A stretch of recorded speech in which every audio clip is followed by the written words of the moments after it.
Ang atin pong mga OFW na guro na pumili muna ng mga ibang bansa at magtrabaho doon ay kailangan ay may license dahil sa atin pong batas lahat ng nagtuturo sa ating publikong paaralan ay dapat may lisensya. Ito po ginagawa natin sa mamagitan ng pag-apply muna nila sa ating DMW. Sila po nag-evaluate kung sino ang pupwedeng ma-accommodate doon sa ating SPINS program. At formal po ito at official na ini-endorso ng DMW sa DepEd para po masigurado na lahat ay dumaan muna sa tamang proseso bago ma-endorso sa DepEd. Pagdating po sa DepEd, uh, kung meron ng endorsement at malinaw na natugunan ng mga aplikante yung mga kinakailangang requisitos sa pagpasok sa SPIMS program, ang DepEd naman po ay i-endorse ito sa ating mga division superintendents at doon po i-assess uli ang kanilang mga kakayahan.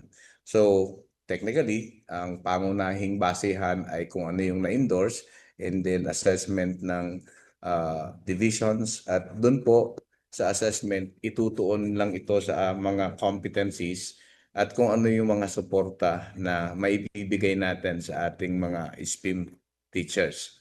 Ang isang maganda po rito ay isa sa mga consideration ay kung Mhm. saan sila nakatira at doon sila posible na ma-deploy. Pero sa bandang huli, kailangan din pong dumaan sa assessment dahil tinitingnan pa rin natin kung ang eskwelahan na na-identify ay kailangan ba yung kanilang major or specialization at kung may kakulangan sa guro sa paaralang natukoy.